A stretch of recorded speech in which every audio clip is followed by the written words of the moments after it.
everyone. Thanks for joining us on Chicago Tonight. I'm Brandis Friedman. Here's what we're looking at. This is an investment. Mayor Johnson is proposing a new corporate tax hike in an effort to break the budget deadlock at City Hall. The Trump administration is threatening to withhold CTA funding, citing safety concerns. Chicago's feral cats have a scrappy reputation, but when it comes to rats, a new study shows they might not have that killer instinct. I'm inside the scoreboard. In a new special, Geoffrey Baer shows us why Chicago is famously known as the city that works. Brace yourself, because Chicago is sinking. And it's happening without you even realizing it. But what's causing Chicago to sink? We explain.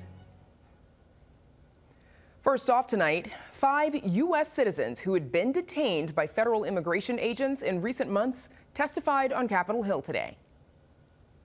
What happened to me that day is not an arrest. It was an assault and a kidnapping of a U.S. citizen. I was never arrested. I was never charged. I was never given an explanation or an apology. But the damage is done, and it continues. You hit her!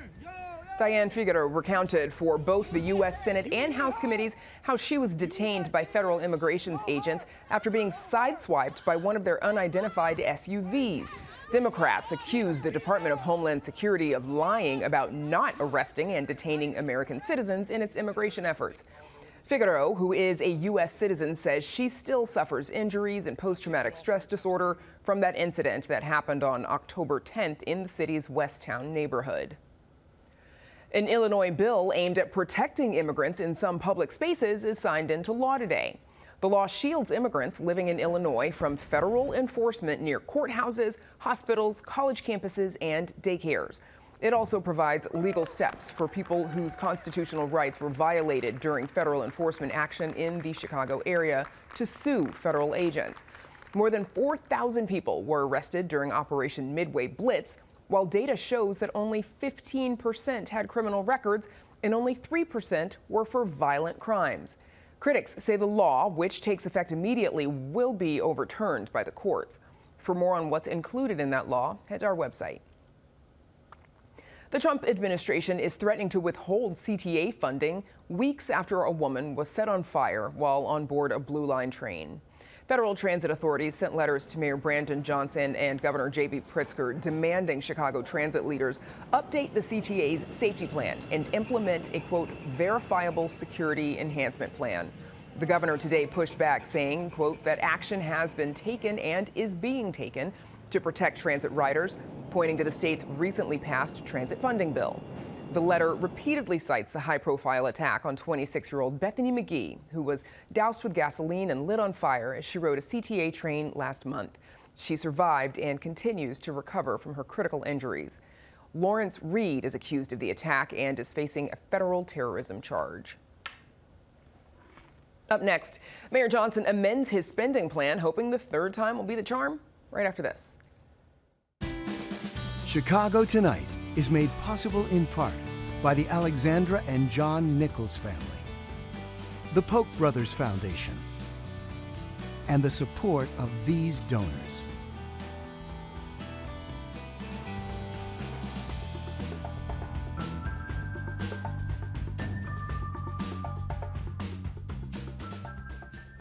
Mayor Brandon Johnson is hoping the third time will be the charm for his plan to hike taxes on big corporations to help balance the city budget. Here's the mayor unveiling the new proposal, which would impose a $33 per employee tax on companies with 500 or more employees. What types of companies would this impact? Well, we're talking about the largest corporations, of course, in the city. We are not talking about your local retail shops, however. We are not talking about your mom and pop restaurants. We are talking about the companies who have done exceedingly well in this current economic climate. Our Heather Sharon joins us now with more on Chicago's budget deadlock. Heather, break down the mayor's latest head tax proposal and how this plan changed. Well, originally, back in October, this tax would have taxed companies with more than 100 employees $21 per month per employee. Then he changed it to apply to only firms that had 200 or more employees. And he set aside $18 million of the $100 million it was going to generate to sort of reimburse small and mid-sized businesses that might struggle to bear this cost. But now we've got a new plan.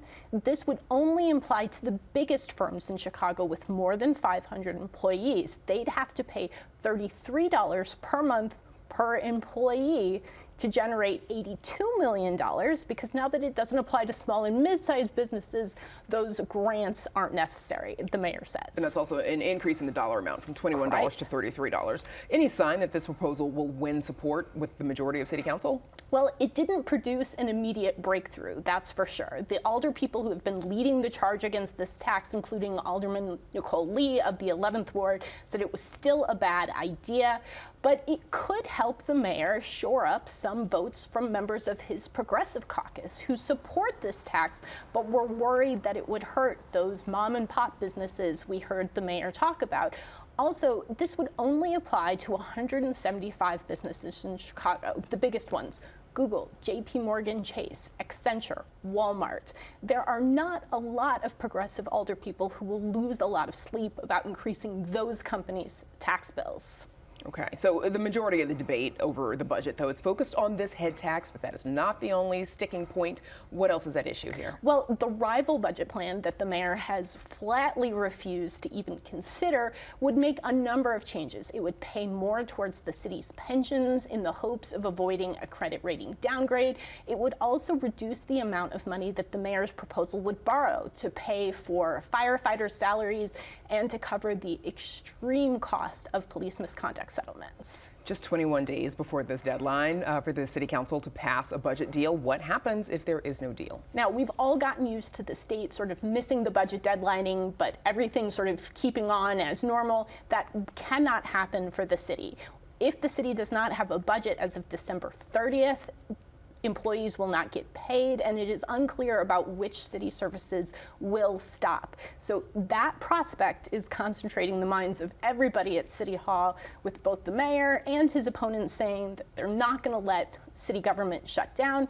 It's just that nobody's quite sure exactly how that goal will be accomplished. Certainly uncharted territory if it gets to that point. Heather Sharon, thanks so much. Thanks, Brandis. And you can read Heather's full story on our website. It is all at WTTW.com/news.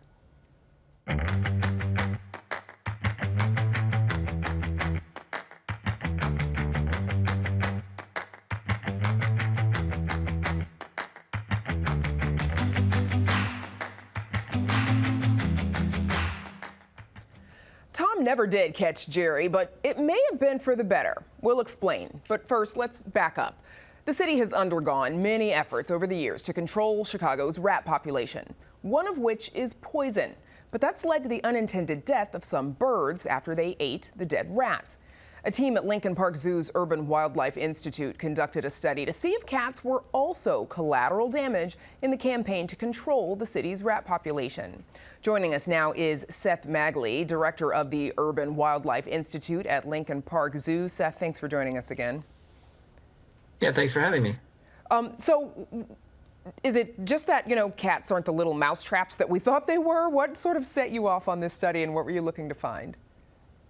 Well, that's what we want to find out, really, is can cats be effective at controlling rats? A number of people are really hoping that they can. So a first step we thought would be to test them and see, are they actually consuming these rodenticides? Because we know that coyotes are in big numbers, raccoons, many other species are.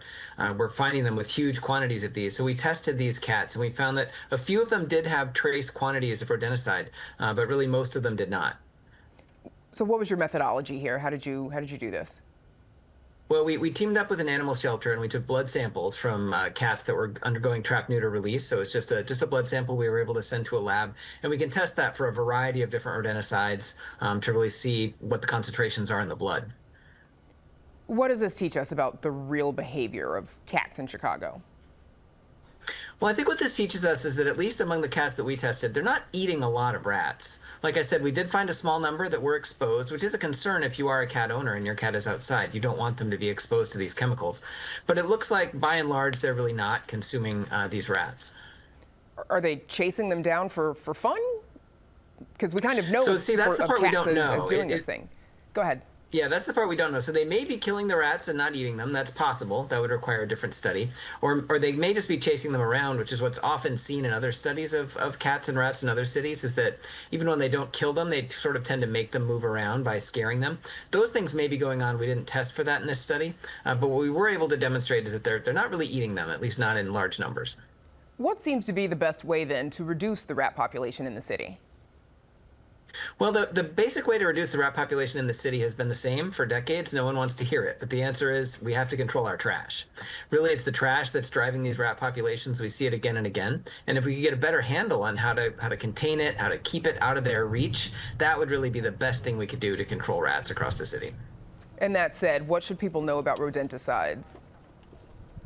Well, rodenticides are, when you place them out in the environment, you don't know what's going to get into them, what's going to eat them. Is it going to be an owl? Is it going to be a cat? Is it going to be a rat?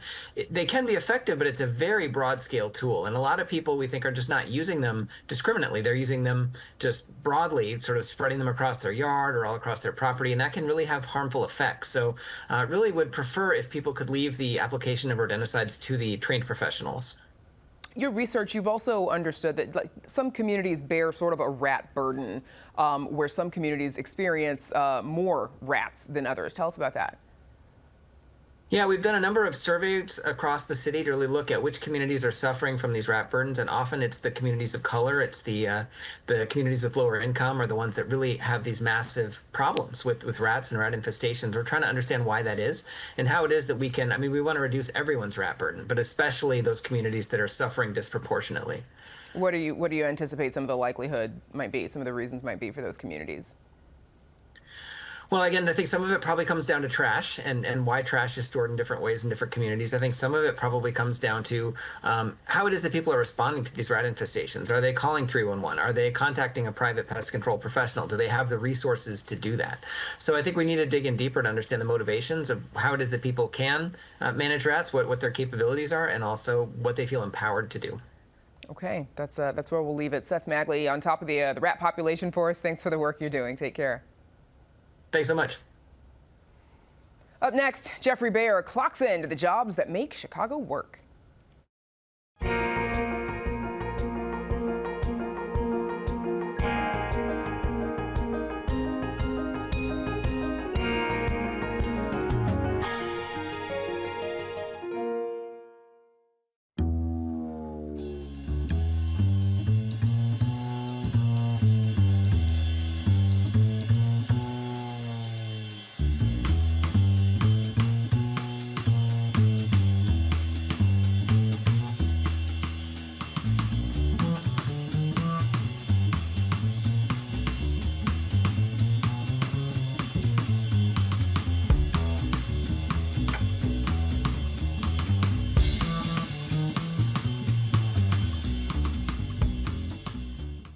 From how the United Center transforms its basketball court into an ice hockey rink to the journey your holiday packages take to arrive at your door, WTTW's own Geoffrey Baer's latest project, Chicago Works, brings to the forefront the behind-the-scenes work, the work that we might take for granted that helps keep the city running.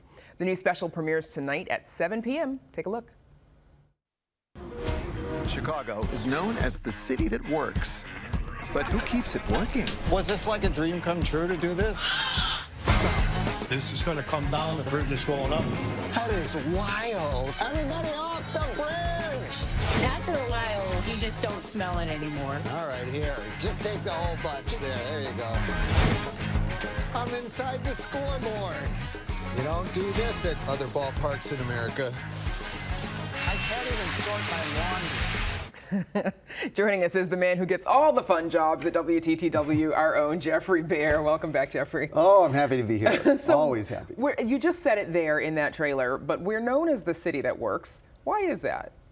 Well, it's attributed to the first mayor, Richard J. Daley, the city that works. I don't know that anyone has documented exactly where that came from or who on his team, but it goes back to Daley kind of promoting Chicago as, a city that where we know how to get things done. Yes, and Chicagoans are proud of that as well. Yeah. You take us on sort of a career day. How did you narrow down which jobs to feature? Oh, well, it's only a 1-hour show. So there's all kinds of jobs that we would have loved to have included, and there are more on our website, by the way. But I guess, you know, we talked about what would be the most visual. I got to do some bucket list things that I would love to do, riding in a Metro locomotive, and as you saw, going inside the scoreboard at Wrigley Field, and just things that we thought would be surprising, actually, to people. So one of the jobs that viewers get to see, it's workers at the United Center, and they're converting that basketball court into the ice hockey rink, as we mentioned. And of course, it is very timely this time of year. Tell us about that. Yeah, I mean, and I got to help them a little bit. You know, when you're watching a basketball game, it just looks like a smooth floor, right? But it's in sections, and you don't even see the seams. But you know, the minute the basketball players are off the floor, this other team takes the floor, as it were. We say in the show. They take the floor. That's what we say. You know, the big surprise is that the ice is always under there. Whether you're at a concert, whether you're at a basketball game, the ice is there all the time. So there's a layer of something called ice decking, which is sort of this fiberglass material, and then the basketball floor has these little pads. So there's a little bit of a cavity under there, so the basketball players' feet don't get cold. And yeah, that's how they do it. You would think it would keep them cool while they're playing a game. Yeah. All right, you mentioned that you did get to help out. Let's take a look at that.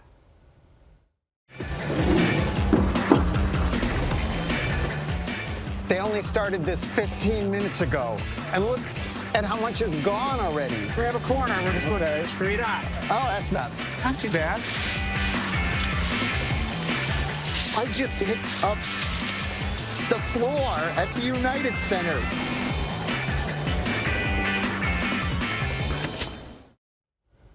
Do they know how much you cost for that kind of physical labor for that? Okay, so our viewers who are familiar with the blue bins in Chicago, we also get to see some behind the scenes of the recycling sorting facility, and we see how automated systems are used. But there's also a lot of painstaking manual work too. Tell us about this that. has always been, I'm a big cause of mine. I'm a big recycler. And you throw everything in the blue bin and you're like, who sorts all that stuff? And does it really get recycled? Not a huge percentage of it, sadly, really does. Glass, paper, metal is pretty good. Plastic is a problem because part of it has to do with the price of oil. There might not be a market for the plastic that they're recovering. But listen to what I'm saying right now. Do not throw plastic bags in the recycling. Plastic bags just gum up the works. You saw those crazy machines with all the spinning augers and things. So there are people all around on it's this device that's like the size of the biggest ride you've ever ridden at Six Flags under one roof. But there are human beings all around all day long just pulling plastic bags out because otherwise they get caught in the works and the whole system stops. Literally gumming up the works with plastic. Mm-hmm. What were some of the interesting things that you saw? Well, we saw, I mean, that's part of it is that you're seeing the detritus of people's daily lives, right? The woman who tours me around in the show is a former school teacher, and she spotted a kid's math homework going by. I'm sure that kid's somewhere looking for it. You know, there's like energy drinks, you know, and you just think about all the things that people tossed in the recycling that, they didn't really, they used and didn't, think where's it going to end up. And so it is fun because you're in there and it's this massive operation, but it is kind of a metaphor for our daily lives, all the stuff that gets discarded. Personal question, what were some of the jobs that you had before you were Geoffrey Baer at WTTW that shaped you? My first job was at McDonald's, and I made $1.60 an hour back then. That minimum wage was $1.65, but McDonald's is a restaurant, so they could pay you less because of tips, except they didn't allow us to accept tips. But you didn't get tips at McDonald's, did you? And then actually one of my great jobs that I loved was I was the amazing Alfredo at Six Flags Great America. Back then it was Marriott's Great America. My job was to guess your name, age, weight, or month of birth. Which one did you tend to pick when you wanted to guess? Oh, they had to. They said they had to tell you. They could tell me. Guess my weight or my age. Yeah. Or weight was a very delicate issue. I'm sure it was. All right. So in and this age special, for that matter. And age for that matter. Yes. Okay. So in this special, you also take a visit to the Shed Aquarium. Here's a clip of that. It's a squid. Oh my gosh. I'm gonna have nightmares. Now comes the fun part. There There you go. Here you go. All right, here. Just take the whole bunch there. There you go. Aw. The whales are pretty cute, aren't they? I mean, to be massive. Yes, They're for something adorable. that's the size of a car, to say that it's cute, it is. Yeah, I know. You can't really put it in cute. your pocket, but they're so cute. So beyond feeding the beluga whales, you also learned about how Shedd gets its salt water. Yes. So in the early days, when it first opened, they actually shipped the salt water to the Shedd in railroad tank cars from Florida. They actually built a special track through what is now the museum campus. But now there's a person whom we interviewed. Oh, there he is, down in the lower level there. There he is. It's the same product that if you've got an aquarium at home, it's the same product you use to make your water salty in the aquarium, but this comes in 1-ton bags. And you know, they very carefully calibrate the amount of salinity that the various animals need. So it's a very high-tech process. But yeah, they make their salt water now. They make the salt, and there's a guy who does it. They got a guy. They do.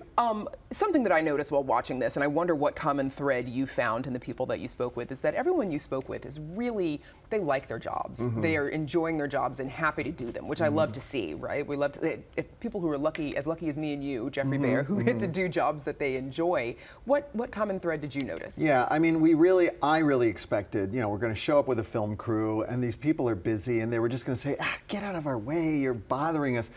They were so excited to share their work with us because people don't often get to see what they do. And they're proud of the work that they do. So by and large, except for the engineer in the Metro locomotive, who I don't know if we actually told him we were going to interview him ahead of time, but I was riding alongside this, engineer in the locomotive, and I said, "So everybody loves trains. Have you always wanted to be an engineer?" And he said, "No. I'm a third-generation railroader, and my family said, don't get into this business because it's, weekends and nights and vacations, and, so he didn't love it." But the other people at Metra, oh my goodness, there was a young woman who's a dispatcher in the control center. Yes. She's sitting in a console and controlling trains across hundreds of miles. And I said, do you like your job? She said, "I've always wanted to do this. When I was a little girl, I used to run alongside the freight trains when they came through town, and I've always wanted to do this." Geoffrey Baer, Chicago Works. I enjoyed it, and thank you for joining us again to share it with us. Oh, thank you for Highly having me recommended, on. of course. And you can see bonus content, and you can stream Chicago Works at WTTW.com/Chicago Works. And of course, Chicago Works premieres tonight at 7.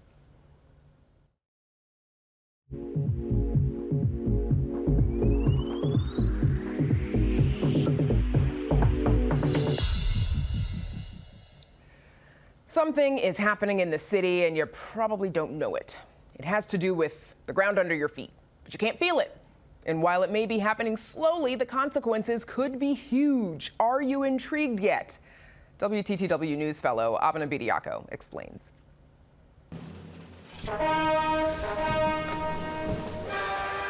Attention Chicagoans, brace yourself because Chicago is sinking. Yes, you heard right, sinking. The more sciencey name is land subsidence, but whatever you call it, the city is ascending by more than 2 millimeters each year. That's about a 1/16 of an inch. To get to the bottom of the matter, you need to rewind 20,000 years when a glacier covered the entire city. The weight of the ice caused downward motion, and when it was gone, a rebound, deforming the Earth's crust as well as helping create our clay-based soil. Fast forward to today, we all know about climate change, but Northwestern researchers were the first to study underground climate change and its effects on urban infrastructure. They call it a silent hazard. They install temperature sensors around the city, including below ground. Turns out the layers of clay under Chicago are deforming over time due to the rising underground temperatures. In fact, Northwestern says the underground temps in parts of Chicago have risen 27 degrees since the 1950s. The culprit?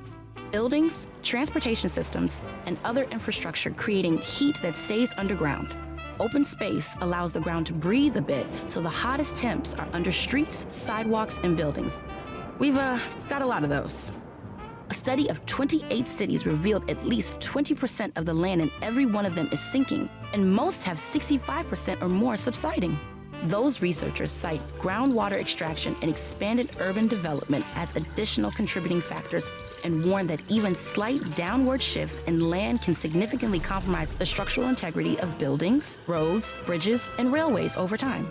So what's to be done? Scientists recommend increasing energy efficiency and reusing so-called heat waste on the surface before it travels underground, for a start. It looks like action today may save future generations of Chicagoans from living in a hole in the ground, or at least from having their buildings fall down.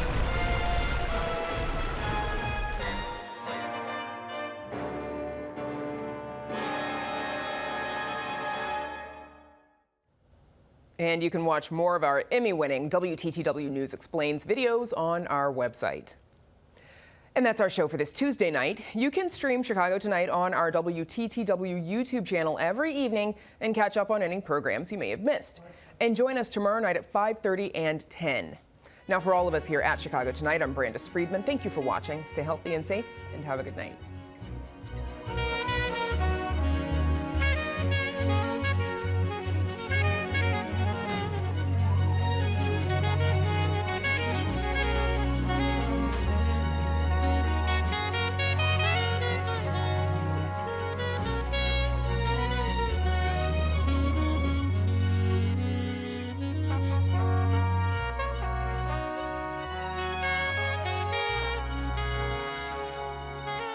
Closed captioning is made possible by Robert A. Clifford and Clifford Law Offices, wishing all a happy and healthy holiday season.